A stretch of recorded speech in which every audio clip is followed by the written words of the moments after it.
येताना आता मी भूम पारडी फाटा या मार्गाने आलो तर राजुरी कोलेची म्हणून एक गाव आहे जामखेड तालुक्यामध्ये।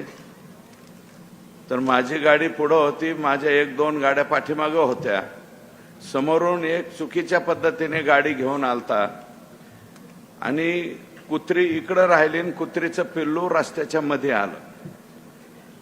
तर कुत्र्याचं पिल्लू मध्ये आल्याच्या नंतर त्या ड्रायव्हरनी एकदम राईट साईडला गाडी मारली, ज्या राईट साईडला मारायला नको होती त्या बाजूला मारली आणि ते पिल्लू त्याच्या पुढच्या नाही पण मागच्या टायर खाली आलं। तर ज्यावेळेस ही ऍक्शन होत होती त्यावेळेस मी पुढे, माझा ड्रायव्हर आणि पाठीमागे 4 जण बसलो होतो। पुण्याची 2 मुलं होती आणि माझ्या बरोबर असणारी 2 मुलं होती। आम्ही 6च्या 6 जण एकाच वेळेस म्हणलं आई आई आई आई आई आई असं गपकन म्हणलो, आई आई आई आई आई। गेलं रे, कुत्र्याचं पिल्लू गेलं। कुत्र्याच्या पिल्लाच्या बाबतीत सुद्धा आपली ही अवस्था होती। आमच्या संतोषला कोणत्या पद्धतीने मारलं हो तुम्ही? सलग 4 तास याचना करतोय तो, विनंती करतोय, बाबा हो मी तुमचे नाव कोणाला सांगणार नाही, मला मारू नका रे, मला मारू नका। मला पाणी पाजा, पाणी पाजा म्हणल्यावर ह्यांनी दुसरं काहीतरी पाजलं हो, ज्याचा उल्लेख मी करू शकत नाही। इथं माझ्या माय मावल्या बसलेल्या आणि धाय मोकलून रडत होता माणूस। त्याचे व्हिडिओ कॅसेट काढलेत आणि दुसऱ्यांना दाखवले, बघा याला आम्ही कसं मारतोय। आणि तिकडून आका सांगत होता, बहुत अच्छे मार रहे और मारो। अरे कुत्र्याच्या पिल्लाच्या बाबतीत आमची अशी मानसिकता होती, तुम्ही आमचा संतोष 100 तोंडात मारून चौकात मारून माघारी पाठवायचा ना। ते म्हणले होते, यातला एक प्रतीक घुले नावाचा कोणीतरी आरोपी म्हणला होता, माझ्या 2 तोंडात संतोषने मारल्यात, त्याच्या अगोदर संतोषच्या तोंडात मारली। तो म्हणाला होता याचे कपडे काढून केज मध्ये हिंडवीन, मान्य होतं। त्याचे सगळे कपडे काढून तुम्ही त्याला केज मधून त्याची धिंड काढायला पाहिजे होती, पण ह्या पद्धतीने मारायला नको होतं। आम्ही धिंड काढलेली सुद्धा मान्य केली असते रे बाबा हो। तुमच्या मनगटात जोर जास्त आलाय, तुमच्याकडे पैसा जास्त झालाय, तुम्हाला माज आलाय पैशाचा, आम्ही तुमचा माज बघून घेतला असता बरं का, आणि शांत चित्ताने सहन केला असता, पण तुम्ही आमचा संतोष त्या पद्धतीने मारला।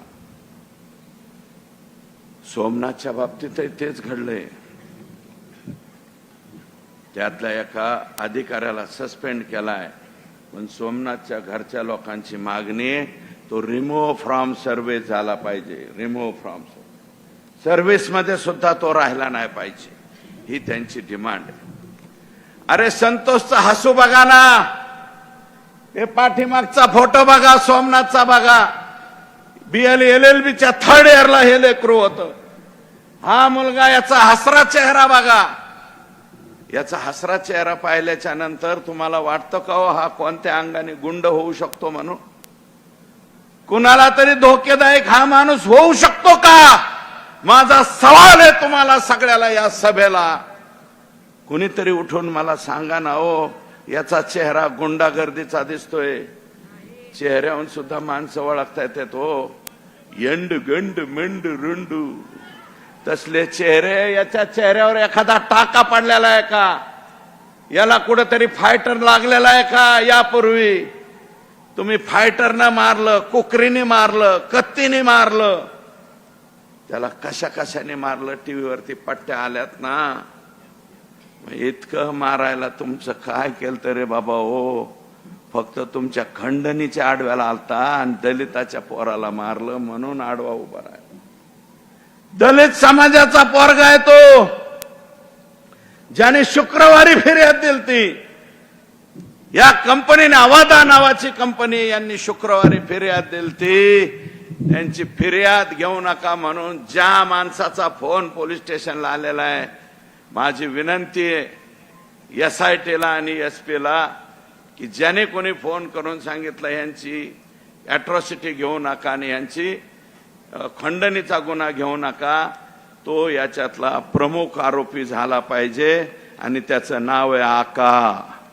मी जे आका म्हणतो ना तो आका आहे. आकाने सांगितलंय इसका फिर्याद नाही घेणे का, आणि त्या आकाचं सुद्धा बोलणं झालं असेल तर आका बरोबर आकाचा आका सुद्धा घ्यायला पाहिजे.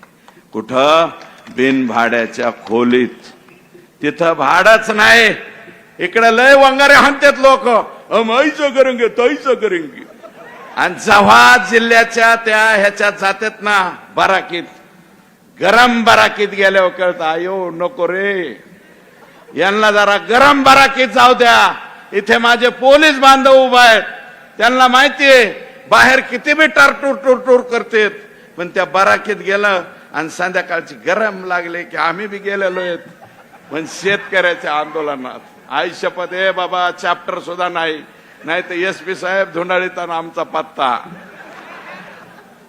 शेतकऱ्याच्या आंदोलनात आम्ही गेलेलो, दुधाच्या आंदोलनात गेलोय, बँकेने शेतकऱ्याला पैसे नाही दिले म्हणून आम्ही गेलो. त्या बराकीचा अनुभव आम्हाला आहे. जेव्हा तिथं गेलो गरम हवा लागते आणि जेव्हा शेजारी एकदम डेंजर गुन्ह्यातले गडी शेजारी आले, याच्या शेजारी कसं झोपायचं म्हणून भ्याव वाटतं, तेव्हा कळतं ही गरम बराकीत जाऊ द्या. हे जी पिलावळ आहे ही बाहेर ठेवण्याच्या लायकीची नाही. म्हणून मुख्यमंत्री महोदयांनी सगळंच ऐकलंय, आमचं सगळं ऐकलंय. फक्त आता एक ऐका साहेब, 7 जणाला मोका सुद्धा लागलाय. मोका लावतो म्हणले, 10 लाखाची मदत देतो म्हणले, दिली. 10 लाखाची सोमनाथला सुद्धा दिली. काही दिवस नाकारली. आम्ही जाऊन विनंती करू, विनम्र विनंती करू, त्या कुटुंबाच्या पाया पडू, त्यांचं जे म्हणणं असेल पुन्हा ऐकून घेऊ. रातच्या 2:30 वाजता मी सोमनाथच्या घरी गेलोय. रातच्या 2:30 वाजता जाऊन त्यांना उठवलं, म्हणलं असं असं झालंय. त्यांची काही नाराजी होती, अजूनही असेल, असू द्या, परंतु त्यांचा सुद्धा आम्ही मार्ग काढा असं मुख्यमंत्र्यांना त्या ठिकाणी जाऊन सांगू.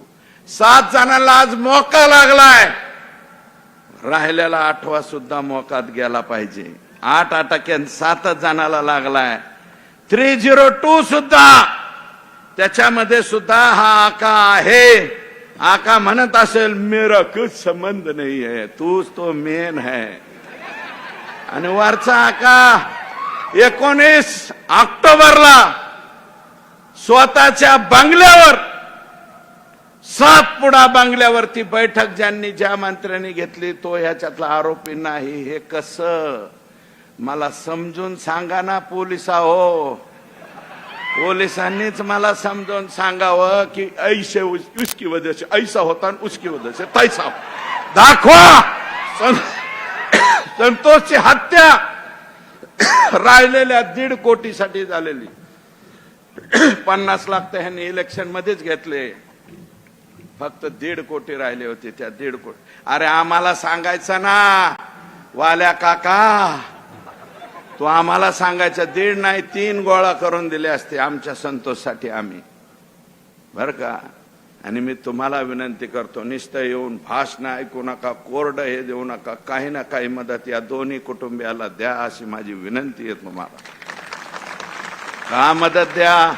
मी दुसऱ्यांदा आमदार झाल्यावर माझे वडील गेले, दुसऱ्यांदा आमदार. त्यातल्या बाबतीत राणादादा नशीबवान आहेत.